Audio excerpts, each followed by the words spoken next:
نہیں میں یہی تو کہہ رہا ہوں نا کہ یہ جو ہیں پائریٹس یہ کوئی سمندر اٹلانٹک یا پیسیفک کے درمیان میں تو نہیں کر رہے, یہ تو کوسٹ سے آپریٹ کرتے ہیں, ان کو بیس چاہیے.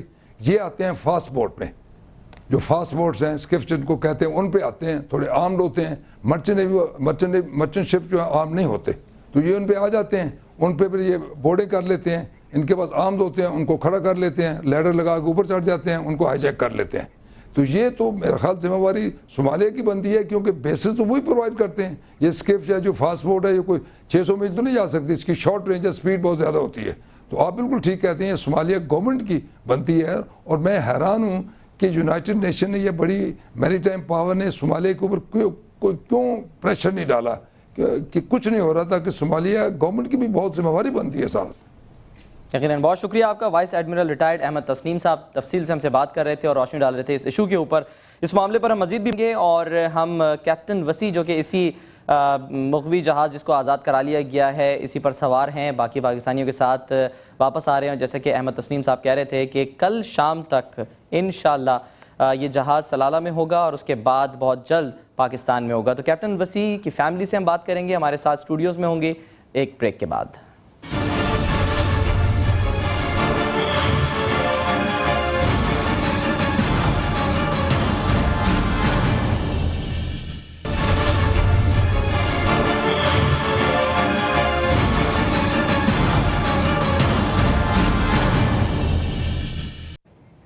Welcome back. ہم بات کر رہے ہیں صومالی بحری قزاقوں کے نرغے سے چھوٹ کر آنے والے ایم وی سویز جہاز کی, جس پر سوار ہیں کیپٹن وسیع اور ان کے ساتھ دیگر 4 پاکستانی, اور اس کے علاوہ دیگر ممالک سے تعلق رکھنے والے عملے کے افراد بھی شامل ہیں. اور یہ جہاز بہت جلد اب عمان کے پورٹ سلالہ پہنچے گا اور اس کے بعد پھر پاکستان واپسی ہوگی. اور یہاں پاکستان میں تیاری کے لیے جو ہیں وہ موجود ہیں, اور ہمارے ساتھ اسٹوڈیوز میں اس وقت ہمارا ساتھ دے رہی ہیں نہ صرف کیپٹن وسیع کی اہلیہ دردانہ وسیع, بلکہ ان کے صاحبزادے سالک حسن اور ان کی ہونہار صاحبزادی لیلہ حسن.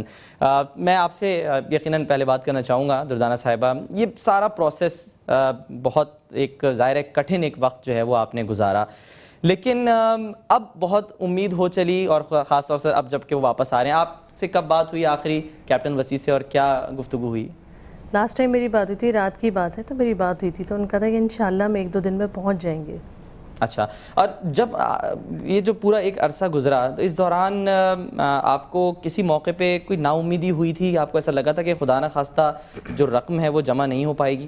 جی, یہ جو 11 ماہ کا عرصہ گزرا ہے تو بیچ میں مجھے لگا تھا ایسا نا امیدی ہوئی تھی, لیکن میں نے اپنے اللہ سے امید جو باندھی تھی اس نے میری اس امید کو پورا کیا, اور انشاءاللہ ہم لوگ جلدی آئیں گے. ٹھیک. اچھا, سب سے زیادہ جو اہم ایک اس میں کردار رہا ہے وہ انصار برنی صاحب کا رہا, جو کہ سماجی کارکن ہیں. اس کے علاوہ گورنر سندھ ڈاکٹر ارشد العباد, گورنر سندھ صاحب نے ہم سے وعدہ کیا تھا کہ وہ اس پروگرام میں ہوں گے, لیکن شاید مصروفیات کی وجہ تھی کچھ کہ وہ نہیں آ سکے, لیکن انصار برنی صاحب جو ہے وہ یقیناً ہمیں جوائن کریں گے.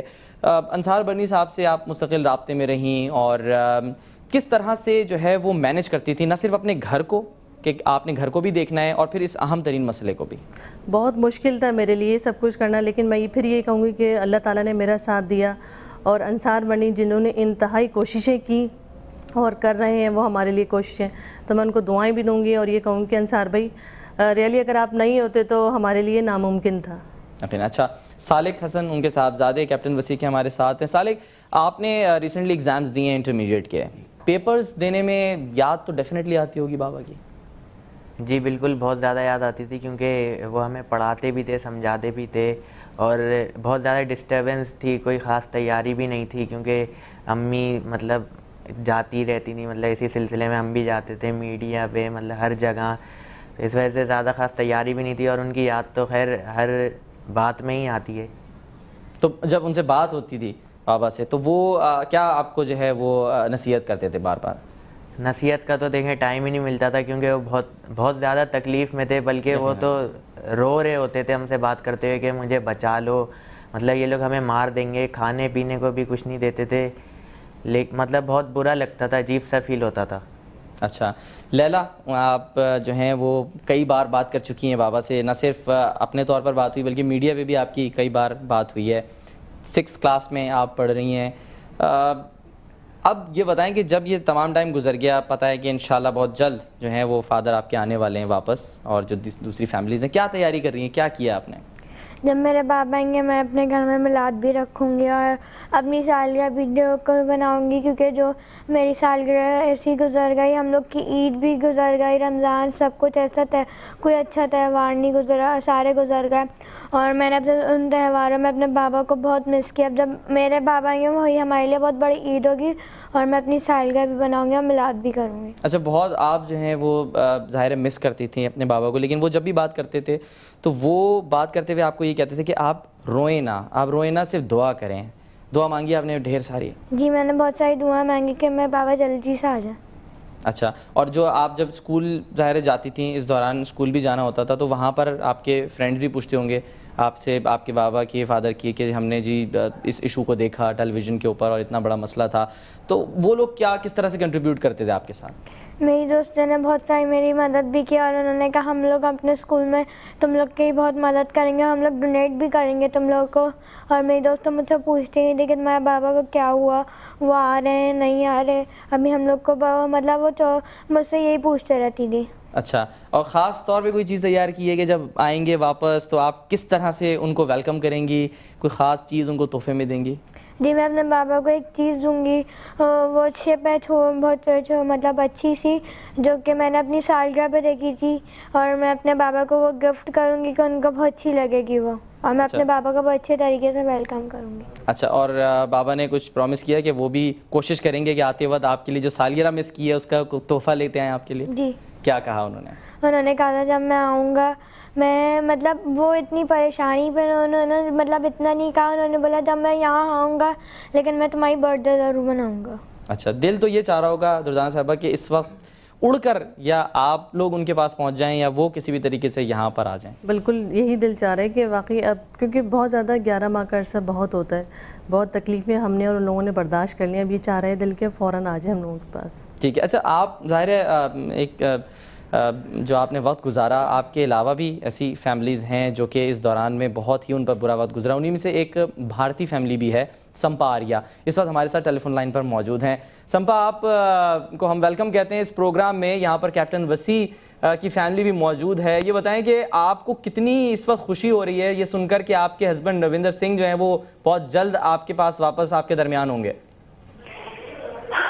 جی ایسی خوشیوں کے لیے کبھی بھی سب شبد نہیں بنے ہوتے، میں نے پوری ڈکشنری دیکھ دی، آپ وشواس نہیں کریں گے، جس سے میں کچھ ایسے شبد تلاش سکوں جس میں مجھے لگے کہ میری اس خوشی کو جو توڑ دیں، یا جس انسان نے یہ سب کیا ہے اس کے کیے ہوئے کے لیے میں کوئی شبد ڈھونڈوں، کچھ ملا ہی نہیں مجھے۔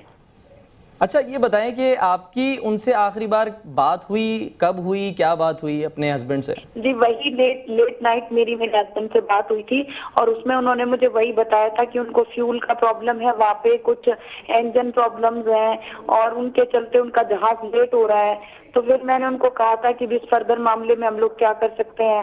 اب انہوں نے کہا تھا کہ ٹھیک ہے تم جو بھی مطلب ہیلپ مل سکتی ہے کوشش کرو، اور بتاؤ گورنمنٹ کو کہ یہاں پہ رف جو ہے وہ سی بھی کافی خراب ہے۔ تو اس بارے میں میری ادھر ادھر بات ہوئی تھی، بس اتنا ہی وہ مجھ سے کہہ پائے تھے، باقی کچھ نہیں۔ اچھا، ایک موقع پہ بھارتی جو لوگ ہیں وہ بھی کوششیں کر رہے تھے، اور اس میں کے ڈی سنگھ نے بھی کہا تھا کہ وہ پیسے دیں گے، اس کے بعد پھر وہ منظر سے ہی غائب ہو گئے بالکل۔ لیکن پاکستانی پیچھے نہیں ہٹے، انہوں نے کہا کہ چاہے جتنی بھی رقم جمع کرنی پڑ جائے کریں گے، اور اس میں یہ خیال نہیں کیا جائے گا کہ اس میں بھارتی قید میں ہیں یا اس میں کوئی اور ملک کا آدمی قید میں ہے، ان کو چھڑا کر ضرور لائیں گے۔ اس پر جو ہے وہ آپ کیا کہیں گے؟ میں صرف اتنا بولوں گی کہ جس انسان کے اندر جتنی انسانیت تھی اس نے دکھا دیا، جس کے اندر جتنا جو بھی تھا وہ اس نے شو کیا۔ میں تو صرف اتنا جانتی ہوں کہ جب میں دلی میں انصار برنی صاحب سے ملی تھی تو میں ایسی سچویشن میں تھی جس میں شاید میرے کو یہ بھی نہیں لگ پا رہا تھا کہ میں زندہ بچوں گی یا نہیں بچوں گی، کیونکہ جس طرح کی اسٹیٹمنٹ میں نے اپنی گورنمنٹ سے ناراض ہو کے دی تھی کہ بھی اگر آپ لوگوں نے کچھ نہیں کیا تو میں سوسائڈ کر لوں گی، اور پھر میرے چھوٹے سے بچے کا بولا بالا چہرہ ہمیشہ میرے منہ کے سامنے رہتا تھا۔